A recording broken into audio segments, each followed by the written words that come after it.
The gate buzzed with the usual rush of boarding calls. The shuffle of carry-ons, the click of heels against tile, the faint sound of announcements echoing across the terminal.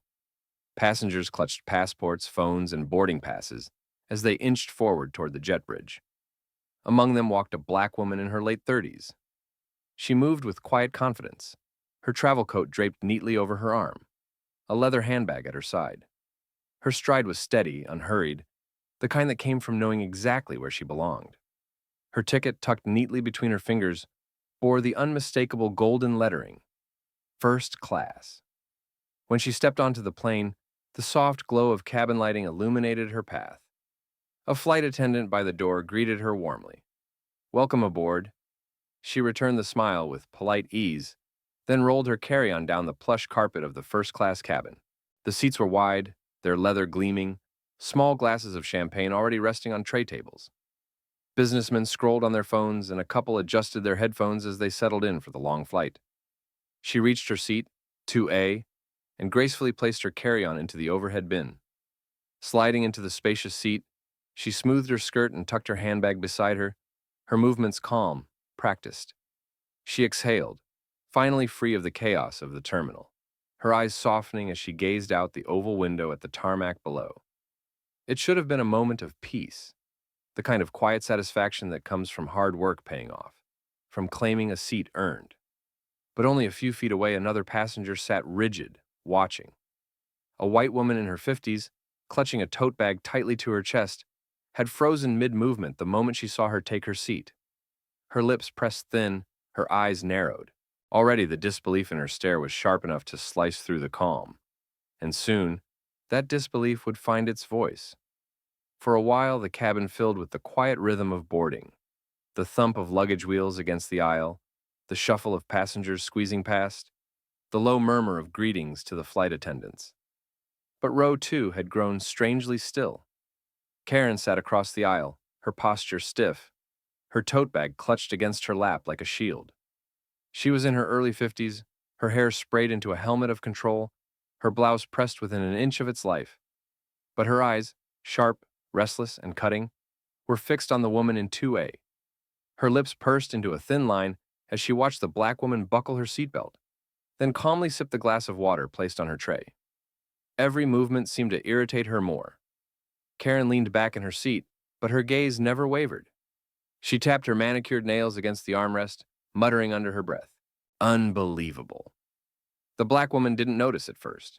She was too absorbed in her own quiet routine, pulling out a book from her handbag, checking the boarding pass once more, then folding it neatly away. But Karen's stare was not subtle. Other passengers began to pick up on it. A man 2 rows back shifted uneasily, glancing between the two women. A young couple whispered to each other, sensing the tension already building. Karen finally huffed loudly, as though the very act of staying silent was costing her. She craned her neck slightly toward the aisle, her eyes narrowing even further. She doesn't belong here, Karen thought, the words practically burning on her tongue. Not in this cabin. Not in this seat. Her hand gripped her tote bag tighter. Her breathing grew sharper. And as the flight attendants continued to greet more boarding passengers, Karen's disbelief hardened into something else. Something that demanded to be spoken aloud. The black woman flipped a page of her book, serene, unaware of the storm gathering across the aisle. For Karen, though, the silence was no longer tolerable, and soon she would break it. The last of the passengers and coach shuffled past, stowing their bags overhead. The hum of conversation was soft, almost soothing. But in row 2, the air grew thick. Karen shifted in her seat, her tote bag now perched on the armrest, as if to give her height, her chin tilted just enough to project authority. She leaned across the aisle, her voice sharp, slicing through the otherwise calm cabin. "Excuse me," she said, loud enough for several heads to turn. "I think you're in the wrong seat." The black woman in 2A looked up from her book, blinking in surprise. Her voice, in contrast, was soft, calm. "No, this is my seat." 2A. Karen gave a clipped laugh, shaking her head. "No, no. I don't think so. That's a first-class seat." She emphasized the words like they were gates meant to keep people out. "You must be confused. Your ticket is probably for coach." The words hung heavy in the air. A man 2 rows behind raised his eyebrows. The young couple glanced at each other uneasily. A flight attendant, mid-step toward the galley, slowed, sensing something unfolding. The black woman tilted her head, her expression steady, but edged with incredulity. "I know where my seat is," she replied evenly. "And I assure you, this is it." Karen's eyes narrowed, her tone rising a notch. "I've been flying first class for years. I know who belongs up here. And frankly," she gestured vaguely at the woman's coat, her handbag, her very presence. "You don't?" The cabin stilled. The hum of voices faded. Even the sound of luggage wheels down the aisle seemed to vanish. The black woman's fingers tightened briefly around the spine of her book. She could feel the eyes on her now, not just Karen's, but the curious, uncomfortable stares of strangers pulled into a confrontation she hadn't asked for. Her voice, however, did not waver. "I have a ticket," she said simply, turning back to her book. "That's all that matters." Karen scoffed, leaning back with a huff, but her face flushed red. Her indignation hadn't been satisfied. Not yet. And if the woman wouldn't move willingly, Karen was already preparing her next step, to escalate. Karen sat stiff in her seat, her lips pressed so tightly they nearly disappeared. The calm certainty in the black woman's voice had unsettled her more than she cared to admit. She had expected hesitation, embarrassment, maybe even a meek apology. But instead, she had been met with quiet confidence, and Karen couldn't stand it. "Fine," she said, her voice sharp enough to cut. She leaned forward again, her words pitched so that nearby passengers couldn't help but overhear.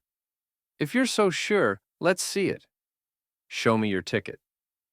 The black woman lifted her gaze slowly, her expression cool. For a long moment she said nothing, as though weighing whether it was even worth humoring this stranger. Then, with deliberate grace, she reached into her handbag, withdrew her boarding pass, and held it up. The print was clear, the details unmistakable. Seat 2A first class. Karen's eyes flicked over the ticket, but instead of conceding, she let out a sharp, incredulous laugh. "Oh, please," she scoffed. "That has to be a mistake. Or a fake. Airlines don't just hand out first-class seats to—" She stopped herself, but the implication hung heavy in the air, bitter and undeniable. Gasps rippled through the cabin. A man 2 rows back shook his head in disbelief. The young couple leaned toward each other, whispering furiously. Even the businessman in 1C lowered his newspaper now, his eyes narrowing at Karen with irritation.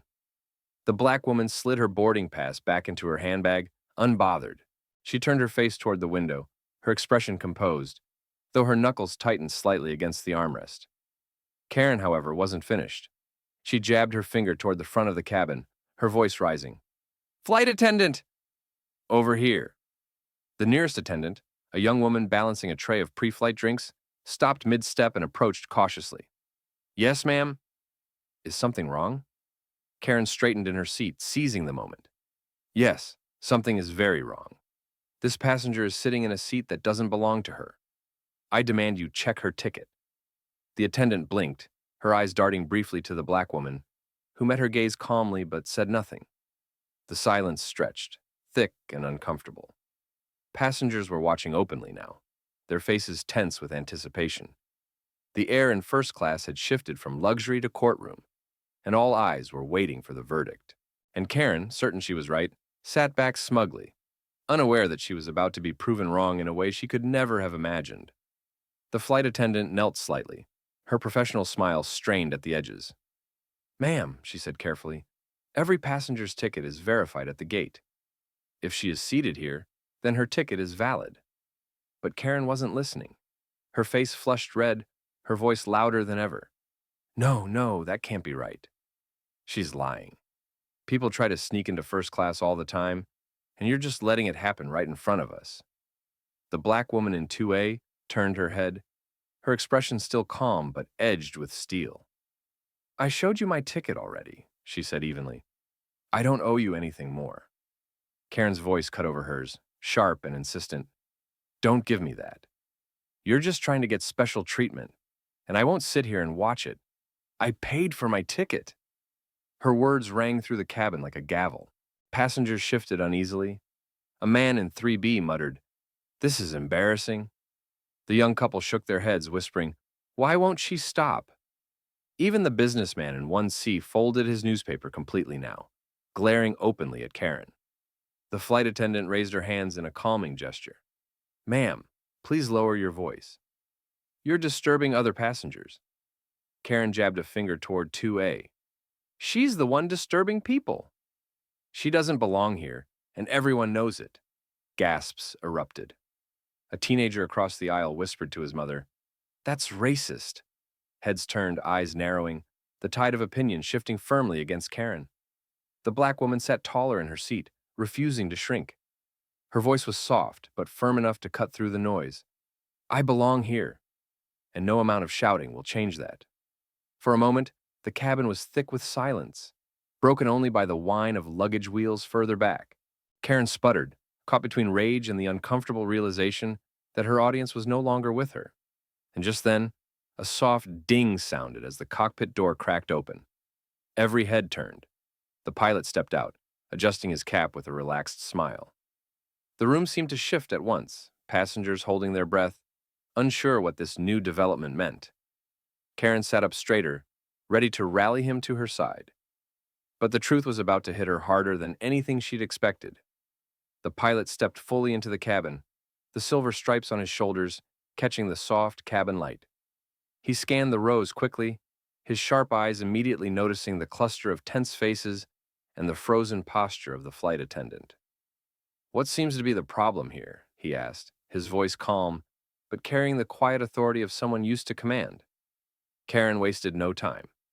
She shot up in her seat, pointing across the aisle like she'd been waiting for this rescue. "Yes! Captain, thank goodness. This woman is in the wrong seat. She's trying to pass herself off as first class when she clearly isn't. I demand you move her to coach." Gasps rippled again through the passengers, disbelief etched into their faces. The flight attendant shifted uncomfortably, biting her lip, but before she could speak, the black woman in 2A finally looked up from her book. And the moment their eyes met, the pilot broke into a warm, genuine smile. "Dr. Harris," he said, his voice filled with recognition and delight. "What a surprise. I didn't know you were flying with us today." The cabin went still. Karen's jaw dropped, her finger still outstretched but trembling now. Doctor?" The pilot stepped closer, offering his hand warmly. The black woman rose with quiet grace and shook it. "It's good to see you, Captain Reynolds," she said softly. The other passengers leaned forward, whispering furiously. "He knows her." "Dr. Harris? She must be someone important." The pilot chuckled. "Important? She's one of the most brilliant medical researchers in the country. Helped design protocols we still use for flight safety. We owe her a lot more than just a seat in first class." Karen's face drained of color, her confidence collapsing like a house of cards. She opened her mouth to protest, but no words came. Her hand dropped limply back to her lap. Meanwhile, the black woman, Dr. Harris, simply sat back down, smoothing her coat across her lap. She gave a small nod of thanks to the pilot, who returned the gesture before addressing the cabin. "Ladies and gentlemen, everything is in order here," he said firmly. "Let's all settle in and enjoy the flight." The authority in his tone was final. No one dared argue, and Karen, caught in her own humiliation, sank into her seat, unable to meet the eyes of anyone around her. For several seconds after the pilot's words, the cabin was silent, the kind of silence that felt electric, every passenger processing what had just unfolded. Then, the whispers began, spreading like ripples through the rows. "She's a doctor. The pilot knows her personally. Karen made a fool of herself." The murmurs weren't cruel. They were filled with awe, with respect for Dr. Harris, and with quiet condemnation for the woman who had tried to humiliate her. Dr. Harris remained composed, flipping her book back open as if nothing had happened. The dignity in her stillness was louder than any argument could have been. She had never raised her voice, never lashed out. Yet the truth had silenced the entire cabin. Across the aisle, Karen shrank into her seat. The red had drained from her face, leaving her pale and stiff. Her tote bag sat untouched on her lap, her fingers clutching it like a lifeline. She didn't look at anyone. She couldn't. Every time she dared lift her eyes, she caught a passenger's glare or a look of disbelief. The flight attendant, now visibly relieved, straightened her posture and smiled gently at Dr. Harris. "Can I get you something else to drink, doctor?" she asked warmly. "Just water's fine, thank you, doctor," Harris replied, her voice calm, graceful. The attendant nodded quickly, almost gratefully, before retreating to the galley. A quiet but unmistakable shift had happened in the cabin. Where there had been tension and suspicion, there was now admiration. Several passengers gave Dr. Harris small nods of respect as they settled into their seats. One man even murmured, "We're lucky to have people like you." The cockpit door closed again with a soft click as the pilot returned to his duties. And just like that, order had returned. But the balance was different. Karen, once loud and sure of herself, now sat muted, her shoulders hunched. The pride she had flaunted had curdled into humiliation, visible in every rigid line of her body. Meanwhile, Dr. Harris turned another page of her book, serene. She didn't need to gloat. She didn't need to win. She had carried herself with dignity from the start, and the world around her had finally caught up to see it. Respect, denied at first, had not only been restored, it had been elevated, and Karen had no choice but to sit in silence, surrounded by the very truth she had tried so desperately to deny.